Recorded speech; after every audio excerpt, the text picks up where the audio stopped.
Okay, right. Why science is better than religion and always has been. I'll be proposing two shocking ideas today. Ideas that make people angry, or happy, depending. The first idea is that scientific values have been in conflict with religion for thousands of years. So have the findings of science. Yet religion always loses any fair argument between them.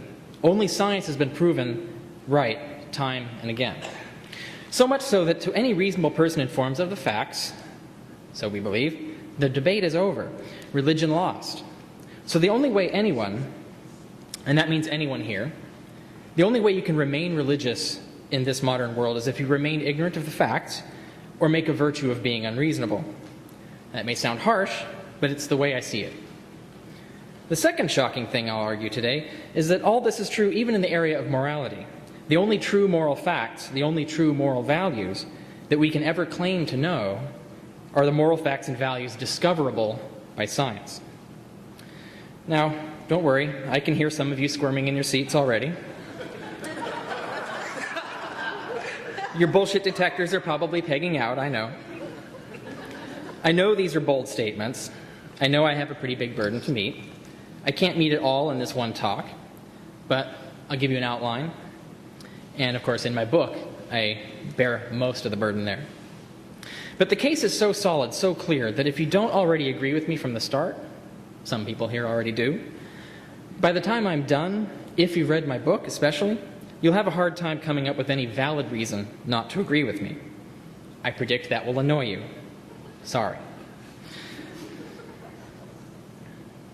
Okay, my first bold statement. Religion has always been in conflict with scientific values, and science should be recognized as the winner of this conflict. By any fair assessment, it is. But I should explain what I mean here, because by science and by religion, I mean particular things. Words can mean all sorts of different things in different contexts, and these words are no exception. By religion, I mean any system of beliefs and values based in some way or other on unscientific thinking, depending on some source of knowledge other than scientific reason. Now, even I have used the word religion in a different sense before. Religion can also mean a sincere devotion to any worldview, any philosophy of life, as a source of meaning and values. That's a valid use of the word, and in that sense, I myself am a deeply religious man. But that's not the kind of religion I'm talking about today. Here I mean religion in the narrower sense, devotion to a worldview not built on science. On the other hand, by science, I mean the whole system of values and ideas on which scientific thinking is based. I'm not defending what I call half-assed science. I'm defending the fully scientific life. Religion provides an analogy. We all know people who claim to be religious, but they'll really just compartmentalize their religion. They'll lie, cheat, or steal. They'll support wars and exploit the poor. They'll be mean to people or worship money, then go to church and make impassioned speeches about God and faith in the Bible. I'm sure every Christian here would agree you would not want Christianity to be judged by the standards set by hypocrites such as those. If you sincerely ask yourself, what would Jesus do? Your answer can't honestly be supporting a war in Iraq or denying charitable health care to the poor. If there is anything Jesus was ever at all clear about, it was an absolute rejection of all violence whatsoever and a total devotion to the welfare of the poor. If you can imagine Jesus bombing Iraqi villages and telling the poor they don't deserve medical care because the rich deserve their money, you clearly aren't reading the Bible with any pious care. Certainly, according to the Bible, gleefully supporting wars and neglecting the poor is a very unreligious thing to do, yet it seems to be those who are the most religious who tend to do it. Now that's compartmentalizing. They are only true to their religion when and where it suits them. They ignore it in every other part of their life. And if you want to play up how great Christians are, you don't point to these people. You point to those you think truly live up to Christian values in every single area of their life. It works the same way for scientists. Many scientists, perhaps even most, just like Christians, don't really live the fully scientific life. They compartmentalize too. They do science faithfully in the lab, but neglect to follow the scientific method in their private lives. They use science to get what they want, but don't scientifically examine whether they should even want those things. So just as Christians have the shame of a Torquemada, a religious compartmentalist if ever there was one, or even Hitler, another devoted Christian, despite the lies he may have been told about him, he was a believer, so modern scientists have the shame of a Mengele, the barbaric Nazi experimenter on live Jewish subjects, or the equally patriotic scientists who ran the Tuskegee syphilis study for the United States government, another appallingly immoral abuse of science. By not living the fully scientific life, these men never scientifically examined if what they were doing was even what they should be doing. I don't want to compare the half-assed scientist with the half-assed believer. I want to compare the fully religious life with the fully scientific life. It's these that must be tested against each other so we can know which we should aspire to. Now, if we use the term religion in its broader sense, the sense of a sincere devotion to any worldview, then science and religion are compatible. We can have such a thing as a scientific religion. I'll even give you a real example of that in a little bit. But it will be my contention today that scientific religion now will always lead to godless naturalism, which means secular humanism. Scientifically, I argue, this is the only true religion.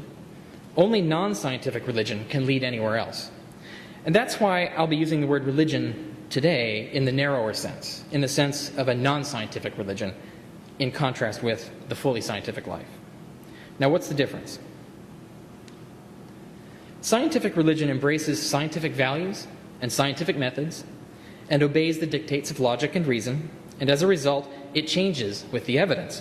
It conforms to the evidence. It gives the evidence supreme authority over all other authorities. Non-scientific religion, however, does not change with the evidence. It opposes or demotes the fundamental values of science and defends its core dogmas, often even against the evidence. And when it does change, it does so unscientifically, not following any application of scientific methods.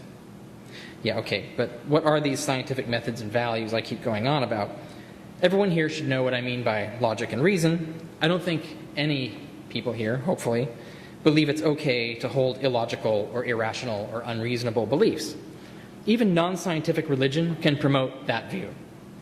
What makes a non-scientific religion is not a rejection or demotion of logic and reason, but a rejection or demotion of scientific values and methods. So, what are scientific values? There are three fundamental values upon which all science depends. Without them, there is no true scientific thought. Suppress them, and you suppress scientific thought. Abandon them, and you abandon scientific thought. What are those three values? Quite simply: curiosity, empiricism, and progress. Scientific thought requires us to view curiosity, first of all, and the pursuit of curiosity as a moral good. To embrace this value means valuing curiosity, rewarding it, encouraging it, enjoying it, living it in every area of our lives. Now, ancient Christianity, in its first 300 years, condemned curiosity as a dangerous sin.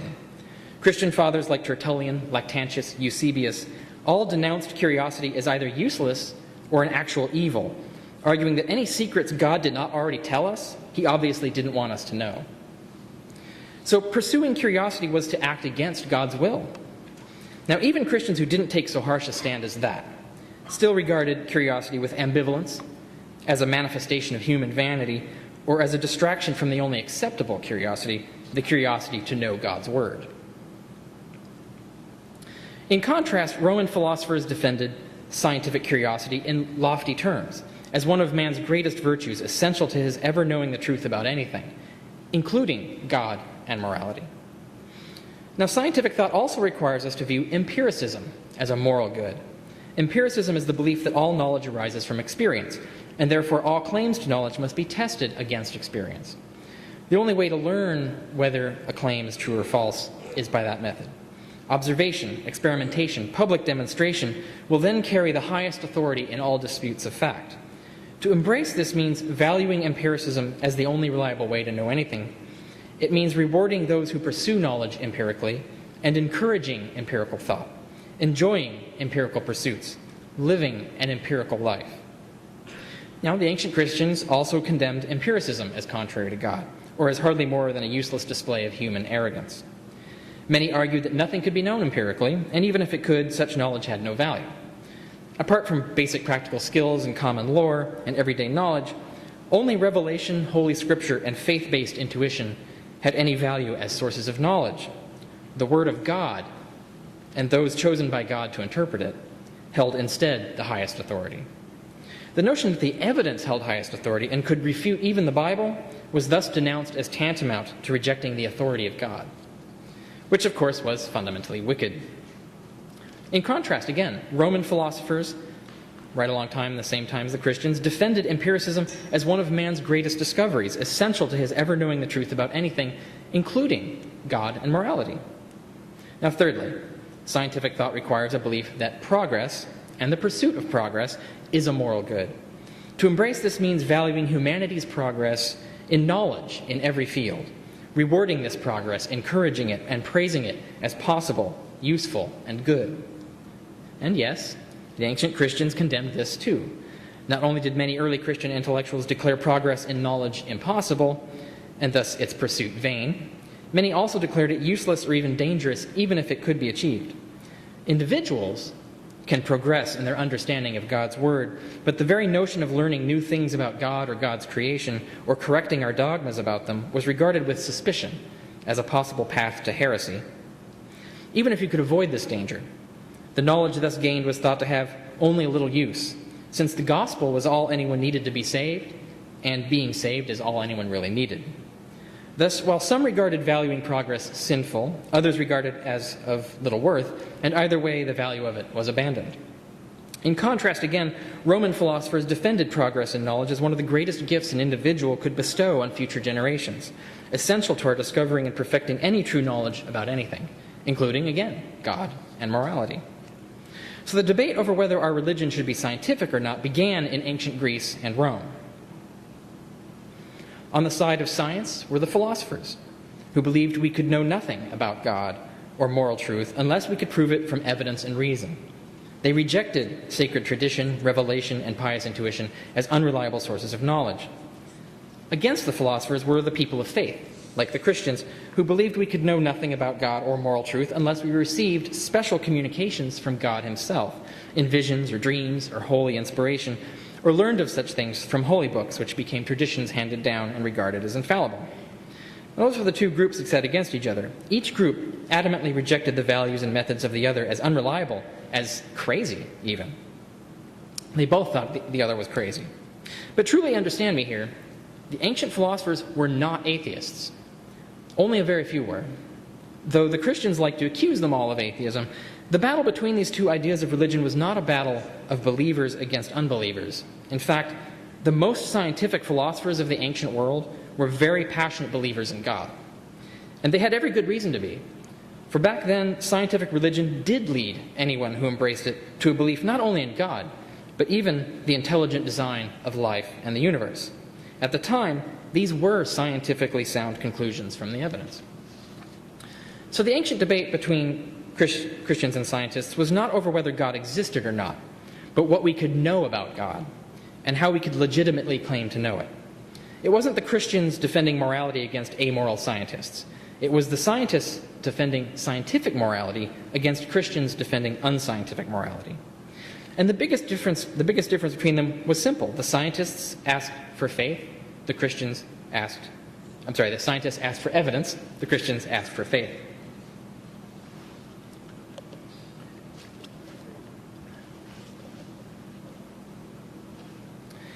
Ancient philosophers thus tried to build a scientific religion, using scientific facts and reasoning to discover their morality and their theology, claiming to know nothing more than they thought they could prove, and accepting that they could be wrong, and that the evidence could change their minds.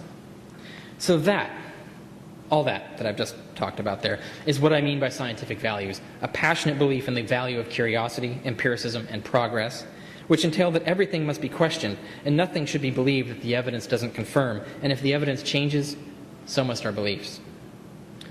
Now, so much for values. What do I mean by scientific methods? I'll be very brief, quite simple. I mean any reliable process of forming a hypothesis and testing that hypothesis against the evidence. Unreliable ways of doing that are not scientific, but all reliable ways are, whether they rise to the level of formal academic science or not. Roman philosophers were still at the time debating what scientific methods should be. but they had many ideas close to ours, advocating open publication of discoveries, free speech, and unhindered debate, and the importance of both deductive logic and empirical evidence in confirming or refuting hypotheses. The Christians, in contrast, did not endorse these principles, but often suppressed them. Free speech and unhindered debate were considered affronts to stability and authority, and thus the idea of heresy was born, and the tools of censorship and intimidation were valued instead. This is exactly the opposite of a scientific approach to knowledge. Empirical evidence also had little place in discovering God or God's will. Any claim about such things could never be regarded as a testable hypothesis. It had to be certain and unquestionable from its very pronouncement. Otherwise, it was a mere product of fallible human vanity. Those were the differences in values and methods between ancient scientists and ancient people of faith like the Christians. But even before the Christian era, scientific philosophers were already trying to build a scientific religion with actual scientific facts. I'll give you an example. In the 3rd century BC, the Greek anatomist Herophilus and his pupil Erasistratus hypothesized that nature must be permeated by God because nature possessed innate rational powers of creation. Yet unlike Christians or even modern creationists, who don't do any original empirical research, Herophilus of curiosity, empiricism, and progress, even in their pursuit of creation science. And they employed scientific methods to satisfy all three values. Their fundamental questions about nature's God were how and why she made human organs the way she did. What was their purpose? How did she accomplish their construction? What principles did she exploit in designing them to work? Why did they go on working? They sought to answer questions like these by systematically dissecting corpses and conducting experiments, attempting to demonstrate mechanical explanations for the various organs and their functions, with analogies to technologies of the time like pumps and siphons and levers and billows and ovens and faucets, and even ancient robotics. They sought to understand and map out the causal mechanisms that produce organs in the womb, how the fetus grows, why it grows that way rather than some other way, and also the causal mechanisms that maintain the physiological functions of organs in adulthood. For example, because of their religious curiosity, they made incredible advances in brain science, in the discovery and mapping of sensory and motor nerves, even telling the difference between the two, even in the localization of brain functions by vivisecting live animals, severing different sections of the brain and seeing where in that brain vision is processed, where voice is controlled, where the heartbeat is regulated. They proved empirically that all thought is located in the brain and not the heart, as was commonly thought. They empirically demonstrated, for example, that the heart is controlled by nerves from the brain and not the other way around, and that all other muscles and nerves trace paths to the brain, and that everything the soul does, from think to smell, was accomplished by the brain. In every case, they answered religious questions by doing science like this. Hence, when asking the question, where is the soul? What is the soul? They didn't answer by interpreting scripture or reasoning from the armchair or drawing hasty conclusions from casual observations. They conducted detailed scientific experiments to find out, and they succeeded. This science continued in the Roman era. In the late 2nd century AD, the most famous example of a scientific creationist was Galen. In his day, some anatomists started defending the theory that animals and plants were not intelligently designed, but were the product of natural selection. Yes, they were arguing this even then. But they didn't have a robust theory like Darwin would have, and they didn't have any of Darwin's evidence. So Galen spent his career refuting them scientifically. He conducted a vast number of anatomical demonstrations and conclusions for numerous organ systems in the body that accident simply could not explain the meticulous complexity of design in human and animal bodies and the ingenuity of that design. All his findings collectively built to an undeniable case that the only credible scientific explanation for the observed facts available to him was that human organs had been intelligently designed by a universal superhuman force of exceptional genius, in other words, by God. But Galen treated this like a proper scientific theory. He didn't claim to know anything more about this God than he could prove from the evidence, and he accepted what the evidence proved. For example, he agreed any hypothesized God must explain why mutations and deformities exist and why God can't prevent or correct them, why our bodies form slowly and mechanically in the womb, and why God doesn't just cause them to form immediately at the appropriate time, or why our bodies contain so many compromises in them. For example, why we need skeletons rather than God just willing our bodies to always hold their form and structure. or why our bones are fragile rather than indestructible. Scientifically, these facts confirmed a theory of a limited God, since a theory of an unlimited God predicted entirely different evidence than we observe. Thus, Galen's theory was based on the evidence and didn't go beyond the evidence. It was a scientific theory of God. In fact, in all matters of religion, Galen refused to speculate further beyond what he thought he could prove, and he insisted that only the evidence could hold any authority, and he allowed that new evidence could change his conclusions. Thus, Galen's religion was scientific. Though Galen conceded he had not scientifically discovered the exact mechanism by which God acts, neither had Darwin discovered the exact mechanism by which traits were inherited and cellular operations carried out. Although we know all that now, but Darwin didn't. So Galen's theory of intelligent design was as scientifically well established as Darwin's theory of evolution would be. But, like Galen, Darwin went out empirically and collected a vast amount of empirical evidence that confirmed his own general conclusions that natural selection over very long periods of time better explained all of Galen's evidence.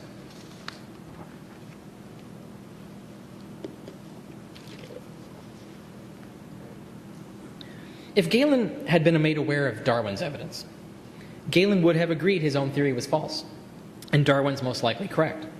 That's why you don't see any real creation scientists anymore. As even Galen would admit, in light of the evidence we've now gathered, no theory of intelligent design remains credible anymore. It can only be defended now by ignoring or denying real science or the actual facts. But my point is, Galen's religious beliefs didn't drive him away from the fundamental scientific values of curiosity, empiricism, and progress. To the contrary, he explicitly defended these values as religious values. So religion can be compatible with science. But in light of current scientific evidence, such a religion will have no God in it. Just follow the trends to see what I mean. Pick any subject. The cause of lightning. That was once thought to be God's wrath, but it turned out to be the unintelligent outcome of mindless natural forces. We used to think God must have arranged and maintained the amazingly ordered motions of the stars and planets. But we now know that's all the inevitable outcome of mindless natural forces too. Disease. We once thought it was the mischief of supernatural demons. But now we know that tiny, unintelligent organisms are the cause, which reproduce and infect us according to mindless natural causes. In case after case, without exception, the trend has been the same. We always find that purely natural causes underlie any phenomenon. Not once has the cause of anything turned out to be really God's wrath or God's work or demonic mischief or anything supernatural at all. The collective weight of all these observations is enormous now. If we define naturalism as the view that nothing supernatural exists, and if we define supernaturalism as the view that something supernatural exists, then these are the results. Supernaturalism has been tested at least 1 million times and has always lost. Naturalism has been tested at least 1 million times and has always won. Now, a horse that runs 1 million races and never loses is about to run yet another race with a horse that has lost every single race it's ever won. Every single one of millions of races it's won. Which horse do we bet on? The answer is obvious. Now, if we're talking about a theory of fairies, everyone here would agree with me. There wouldn't be any disagreement. Obviously, we have enough evidence now to conclude there aren't any fairies. We don't have to keep looking for them as if they could still be hiding under some rock we haven't turned over yet. No one says, well, you haven't proved that fairies didn't steal my sock that went missing the other day, so I still believe in fairies. You wouldn't accept that argument. You wouldn't accept it for fairies. You shouldn't accept it for God. Formally, the argument goes something like this. All formal scientific findings to date fail to confirm the presence of any God, even where we expected to find them. All formal scientific findings to date confirm the existence of only mindless natural causes, even where we didn't expect to find them. The formal scientific findings to date are extraordinarily numerous and include countless discoveries in every known field of knowledge. Everything that has not been explained by formal science can be examined with informal scientific reasoning, but nothing examined with informal scientific reasoning contradicts the same conclusions from formal science. So if all the expected evidence of God is found not to exist when looked for, and everything looked into is found to be explained instead by natural causes, and this has happened countless times in every area of inquiry, and neither formal nor informal scientific reasoning comes to any other conclusion, then there is no scientific reason to believe in God. But there is scientific reason to believe that everything is probably explained by mindless natural causes instead. Therefore, there can be no God in any scientific religion today. Unlike Galen's day, the science just doesn't support it anymore. So the only way to keep God in religion is to keep science out of it. And yet that's getting harder and harder to do. For the scientists, keep winning. Look what happened in the values debate. Even most conservative Christians have started embracing curiosity, empiricism, and progress. They still resist them in many points and in various ways, but not as absolutely as their Christian forebears once did. It's clear they are now starting to concede the scientists have always been right about these values. And most liberal Christians are willing to concede this even more so. All that remains is to go all the way and fully embrace these values. Then you'll be on the path to developing a scientific religion. But when you do that, I guarantee you'll start to get worried when you see where that path is leading you. And when you see where it's going, some of you will avoid that result by doing a quick about-face and abandon the values that are leading you there. You'll go back to just allowing those things outside your religion. But the rest of you will end up atheists like me. But it's still either or. Christians must either embrace scientific religion or oppose it. If you oppose scientific religion, then you must reject scientific values and methods to some extent. And that means you must attack them or disagree with them. And that means you will forever be in conflict with them and with their results. But if you embrace scientific religion, then you must live the fully scientific life, which means believing only what you can demonstrate with scientific reasoning. Now, doing that doesn't require formal science. Just accepting as fact everything that formal science has proved, then applying scientific methods in an everyday sense to everything else. For example, suppose you think the physical constants of the universe are so finely tuned that only intelligent design could explain it. If you're thinking scientifically, then, like Galen, you must test this hypothesis against the facts, and that means actually knowing the facts.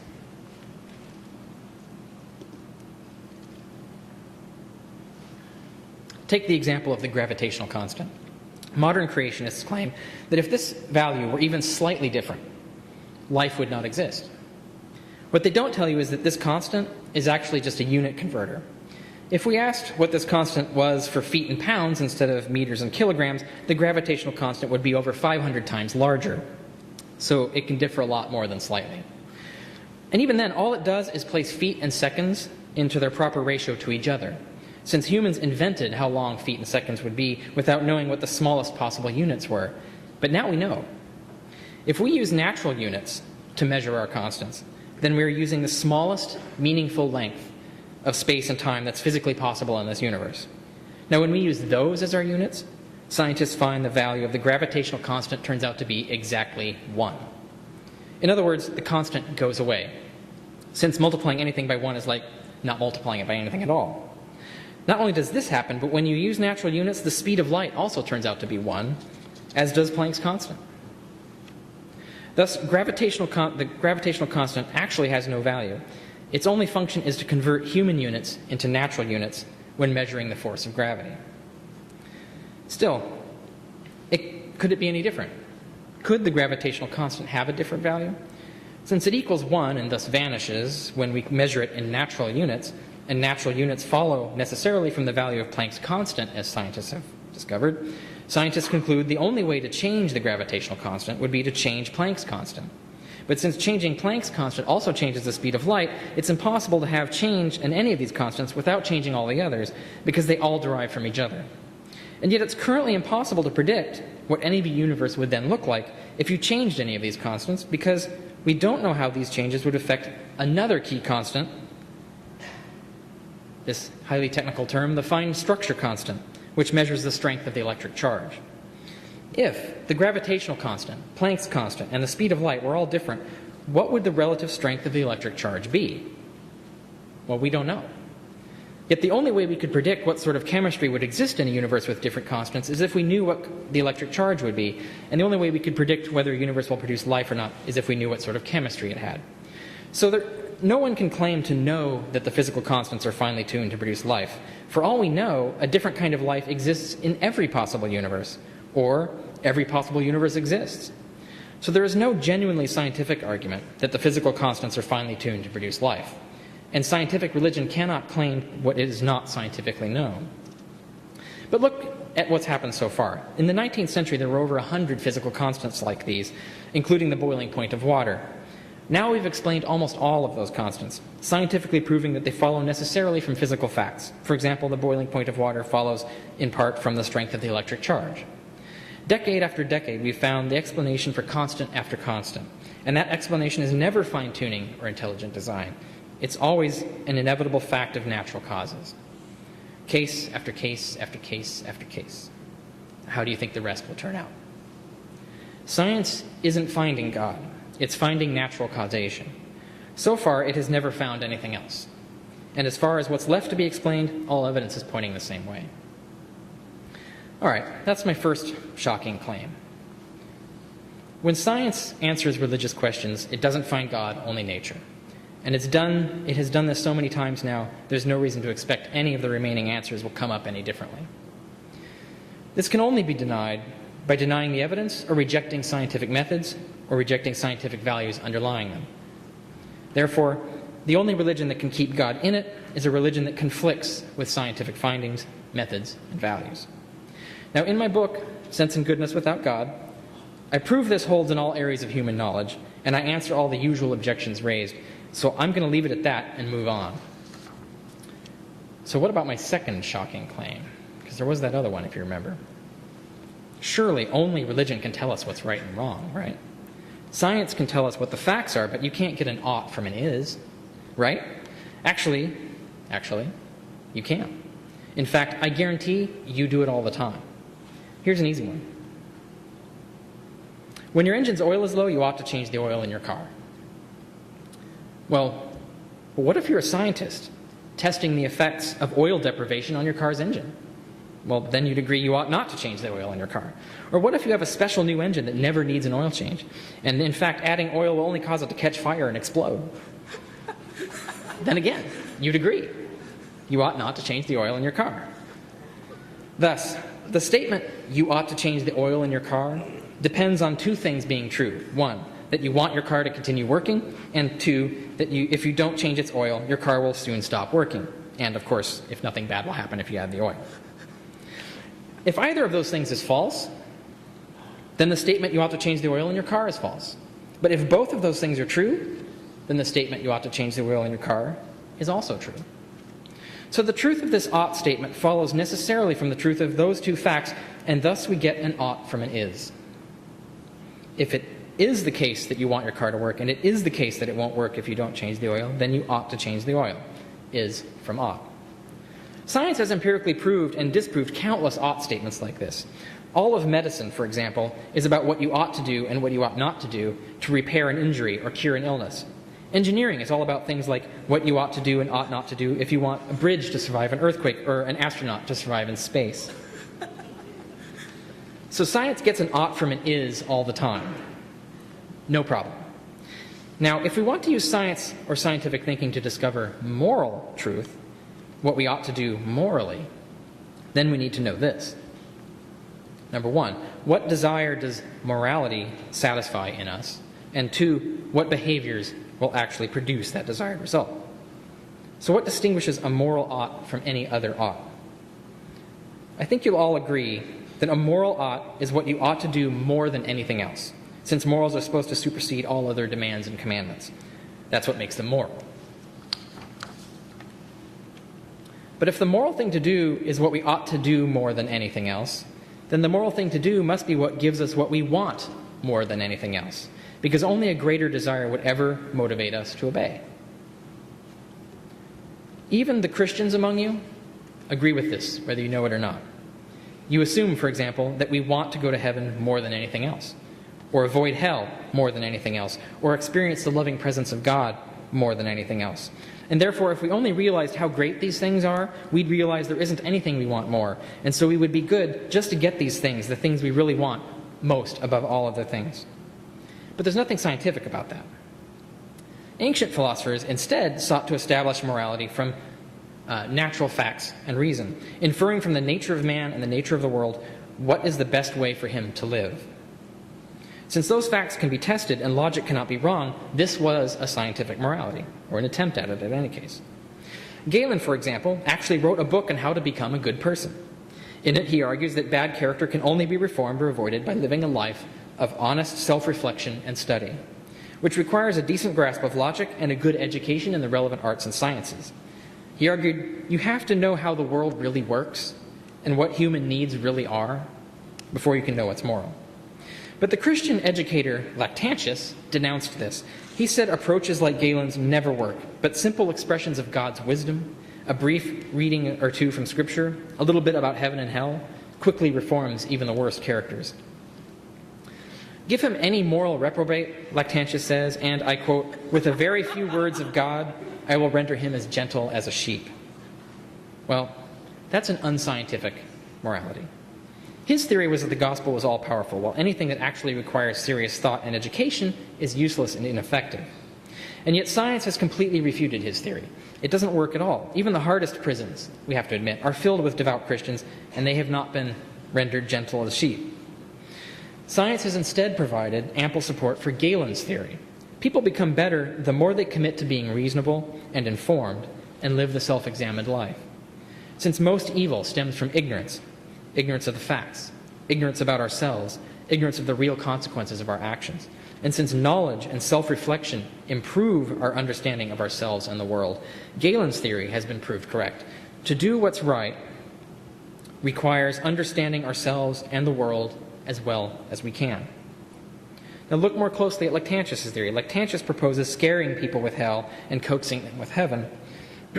But here's the problem. How do we know which heaven and hell exist? And who really goes there? And for what actual reason? Stated scientifically, Lactantius' theory is this. You ought to obey the Bible, because if you do, you'll go to heaven, and if you don't, you'll go to hell. But for this ought statement to be true, as we've seen, two basic facts must be true. One, obeying the Bible must actually result in your going to heaven, and not obeying the Bible must actually result in your going to hell. And number two, you must actually want to go to heaven and not to hell. But what if you actually want to go to hell? What if heaven is miserable and hell is where all the fun is? Or what if obeying the Quran is what gets you to heaven and obeying the Bible will actually get you sent to hell, as the Quran says? If any of that's the case, then Lactantius' theory is false. It's factually false. That's why Christians try so hard to invent a heaven everyone wants and a hell everyone fears, but you just make this up. You don't have any evidence that either place even exists, much less what either place is actually like, or who actually ends up there. But I ask you this. What if the only heaven and hell that actually exist are down here on earth, the heaven and hell of our own lives and of our own societies? Either way, a scientific religion will demand that you prove empirically that your heaven and hell exist, whichever one you posit, what they're actually like, and what we really want, that we really want to go to one and not the other. If you can't prove those things, then you have no valid reason to believe them. And if you have no valid reason to believe them, then you can only believe them by abandoning scientific values. Now, Lactantius' method of quoting Scripture to reform people is also in conflict with science. For, I'm sorry to say, the Bible is not a reliable source of moral or scientific truth. You don't have to take my word for it. One thing people definitely want is to be free of the misery of disease, for example. Medicine is a moral good. But the Bible has no idea what actually causes disease or how to cure it. Jesus goes around thinking sins and demons cause disease, and a little magic touch of faith is all that's needed to cure them. Meanwhile, he tells his disciples not to wash their hands or even their dishes before eating, declaring, no harm will come from it. Apparently, Jesus didn't know about germs. He had no idea that's actually a darn good idea to wash your dishes and hands before eating. In fact, science has proven that washing your dishes and hands before eating is far more effective at preventing disease than shooing off demons. Jesus also says it's immoral for a divorced woman to marry again. Yet it can even be scientifically proven. It can even be scientifically proven that a woman's happiness, as well as the welfare of her children, can be improved if she takes a better husband after getting rid of a bad one. Condemning her to loneliness and single motherhood just because her ex-hubby is a mean-ass bastard isn't good for anyone. Jesus also says that sexual fantasies are immoral. Yet again, it can be scientifically proven that suppressing sexual fantasies causes real harm to mental health and well-being, while indulging them in moderation causes no ill to anyone. The Bible also says this, and I quote, you can read along with me, "Women ought to keep quiet in public meetings. They must not be allowed to speak, but let them be subservient. So says God's law. And if they still want to learn something, let them ask their husbands at home, for it's shameful for a woman to speak in public." A woman should just keep quiet and learn in complete subjection. Do not allow a woman to teach or have any authority over a man. She should keep quiet. For Adam was formed first, then Eve, and Adam was not deceived. It was the woman who was deceived and committed sin. But she'll be saved if she stays pregnant, as long as she stays faithful, loving, and pure, and sober. Now, I hope no one here believes any of that is morally true.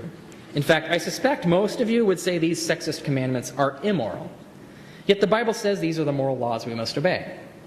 So, either you follow the Bible and become a mean, superstitious, sexist curmudgeon, or you either conclude these are false revelations, or that they mean something other than what they say. But if you get to choose which things in the Bible are true and which false, or what anything in it means, then you're replacing Holy Scripture with human opinion and judgment. So you're still left with a conundrum. What reliable method can you use to make those decisions? Well, what better method is there than the scientific method? But if you can decide what's right and wrong with the scientific methods, you don't need the Bible. You can just go straight to the facts. The Bible doesn't even talk about some of the most important things like democracy or democratic values, or science or scientific values. The Bible's authors didn't believe in those things and had no interest in recommending them. So how can they have known what's morally right? And what the Bible does talk about, it often gets wrong, such as the causes of disease, as we saw, or the origins of the human body and mind. And yet that stuff's important, since knowing how our minds and bodies got the way they are allows us to understand them and thus fix them when they go wrong, or improve them, or use them better. If you want to know how to be happy, or how to cure world hunger, or how to lower rates of teen pregnancy, science and scientific thinking can tell you. Religion won't find the right answers to these questions any more than it got the right answers in medicine or physics. Ultimately, the failure of religion to get morality right is analogous to the failure of traditional medicine.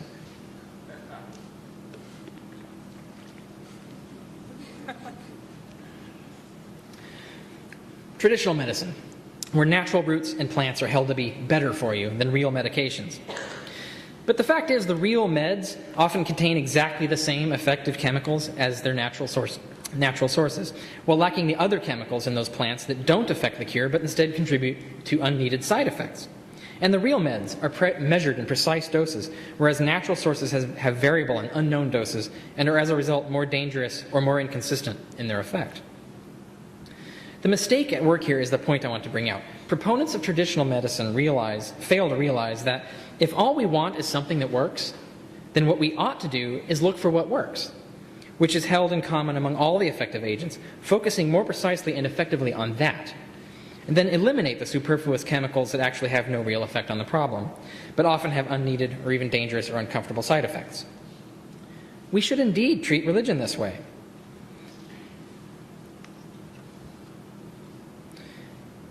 100 chemicals go into a root, but only one cures the disease, and it needs proper use and measure to succeed.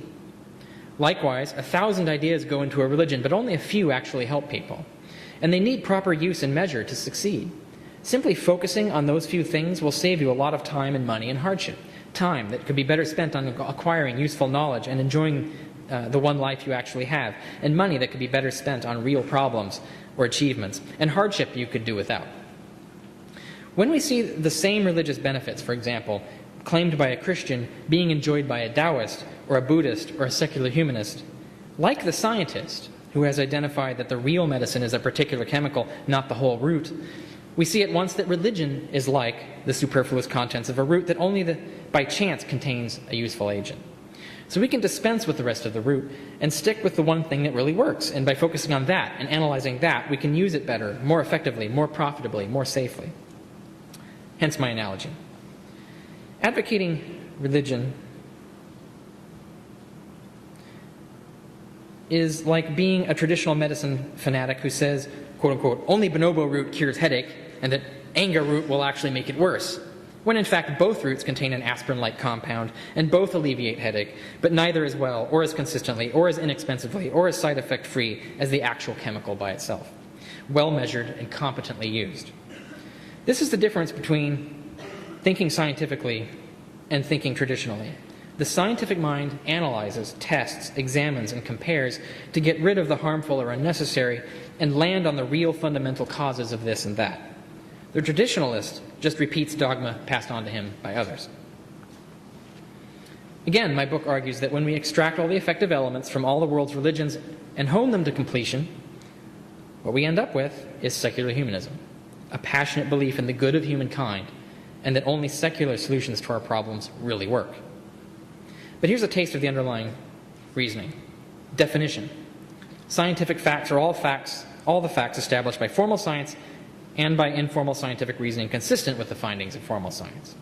Scientific morality is morality based entirely on scientific facts. Foundation. Unpersuasive arguments have no effect, and what has no effect is of no use. Therefore, only persuasive arguments for what is right and wrong are of any use. Argument. Every persuasive argument for why something is right or wrong appeals to some claim to fact. Test this, try it out sometime. You'll see it. Science and scientific thinking are always the best way to discover the actual facts about anything. Therefore, scientific morality will be better than any other morality. For example, suppose you want to argue that I should be compassionate. I ought to care about other people and how my actions affect them. You can't appeal to heaven or hell or any supernatural rewards because you have no evidence any of those things exist. Any more than you have evidence that fairies will harass me or that the great flying spaghetti monster will sear my flesh with his delicious boiling sauce if I'm naughty. You can appeal, however, to how my behavior will affect me. For instance, if I'm compassionate, then I'll feel what others feel. I'll share their pain and their joy. So if I make people happy, I'll magnify my own joy because I'll be sharing theirs. Whereas if I have no empathy, I'll suffer the misery of a lonely, bitter, unsatisfying life. And this can be demonstrated scientifically. All else being equal, compassionate people are happier and more satisfied with life and are less disturbed by paranoia and anger. They also have better friendships, fewer enemies, more options, and fewer troubles. That sounds like a step toward heaven to me. In reality, all moral arguments assume that what people want more than anything else is to be happy. That's why Christians invent a hell that will make us happy, and a hell that won't. A heaven that will make us happy, and a hell that won't. That's why Christians say experiencing the love of God makes them happier than they've ever been. They know what people really want more than anything else is to be happy. So they tie their morals to that desire and say, if you follow our morals, you'll be happy. But you have no scientific basis for this connection. Your claim is unscientific and often contrary to the evidence. So you can only maintain these morals by rejecting scientific facts and values. This is nowhere more clear than in moral claims about abortion or stem cell research or human sexuality, where most Christians, I'm sorry to say, get almost all the facts wrong. And yet even Christians should embrace scientific morality. Here's why. Even Christians agree that moral facts follow from what we really want most and what will really happen when we act one way rather than another. What we really want and what will really happen when we act are actual facts about human nature and the universe.